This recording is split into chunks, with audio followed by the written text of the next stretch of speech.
Hello everyone. النهاردة هنتكلم عن قاعدة مهمة جدا في اللغة الإنجليزية واللي ساعات بتلخبط ناس كتير. قاعدة الملكية. يعني ازاي اقول الحاجة دي بتاعت مين؟ مثلا لما اقول لك كتاب احمد فانا عايزة انسب الكتاب لاحمد فانا هقول احمد ذا بوك. حطيت الابوستروفي اس بعد المالك اللي هو احمد. لما اقول لك كتاب البنات فانا هقول girl's book. حطيت الابوستروفي بعد الاس لان المالك هنا اكتر من واحد. في الفيديو ده هنفهم مع بعض ازاي نستخدم الابوستروفي اس في كل حالاتها من غير اي تعقيد. Let's go. تعال نشوف مع بعض حالات الابوستروفي اس بتاعت الملكية. اول حاجة ان انا بقولك بستخدم ابوستروفي اس بعد الاسماء المفردة زي احمد ذا بوك، كاتس تيل، اميرة باج، سبايدرز ويب. كتاب احمد هنا المالك مفرد فحطيت بعديه ابوستروف اس وجبت الشيء المملوك. كاتس تيل هنا القطة مفرد فحطيت بعدها ابوستروف اس وجبت الشيء المملوك. نفس الكلام اميرة اسم مفرد حطيت بعدها الابوستروف اس والشيء المملوك. نفس الكلام العنكبوت مفرد فحطيت بعديه الابوستروف اس وجبت بعدها الاسم المملوك. الحالة التانية ان انا بستخدم الابوستروف اس بعد الاسم الجمع بس لا ينتهي بحرف الاس يعني جمع غير منتظم.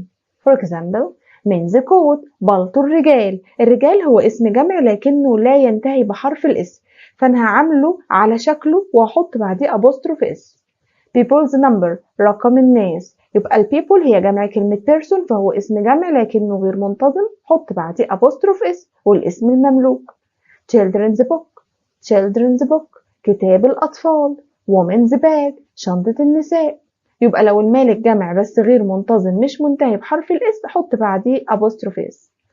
الحالة الثالثة ان انا بستخدم الابوستروفي اس مع اسماء الوظائف بس هنا بتشير الى مكان الوظيفة وكمان بجيب قبلها حرف الجر ايه زي the dentists. the dentists معناها في عيادة طبيب الأسنان. the grocers. the grocers معناها في محل البقالة. the chemists. the chemists معناها في الصيدلية. the bakers. the bakers معناها في المخبز. يبقى أنا الأسماء الوظائف لما أحط بعدها الأبوستروفي اس اديتها إنها تشير إلى مكان الوظيفة نفسها. الحالة الرابعة عندي إن أنا بستخدم الأبوستروفي اس بعد الاسم دون أن يتبعها اسم آخر. This isn't my book, it's my sister's book. يعني إيه الكلام ده؟ هذا ليس كتابي، هذا كتاب أختي. جملة it's my sister's بتساوي لي جملة my sister's book. يبقى أنا هنا ممكن أجيب المالك وأحط بعديه أبوستروف اس من غير ما أجيب الاسم المملوك. الحالة الخامسة عندي إن أنا ممكن أستخدم الأبوستروفي أو الأبوستروفي اس مع الأسماء المفردة المنتهية بحرف الاس زي يونس's car أو يونس كار، رمسيس ستيتشو أو رمسيس ستيتشو. يبقى أنا هنا عندي لو المالك مفرد لكنه منتهي بحرف الاس نضع بعده أبوستروف اس صح أو أبوستروف بس صح. الحالة السادسة عندي إن أنا بستخدم الأبوستروفي مع الأسماء الجمع المنتهية بالاس زي the boy's mother أم الولاد. هنا المالك اسم جمع آخره اس فنضع بعديه أبوستروفي فقط. بيرانس فلات شقة الآباء المالك اسم جمع آخره اس هنضع بعده أبوستروف فقط.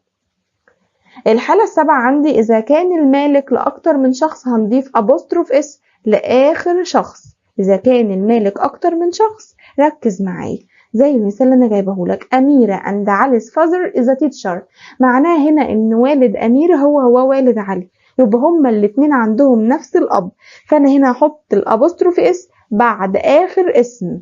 أما هنا بص كده معايا لما أقول لك أميرة and Ali's fathers are teachers معناها إن أميرة باباها مختلف عن بابا علي. ده ليه أب وده ليه أب تاني خالص. يبقى هنا لما أحط الأبوستروفي اس بعد كل اسم معناها إن الآباء مختلفة عن بعضها.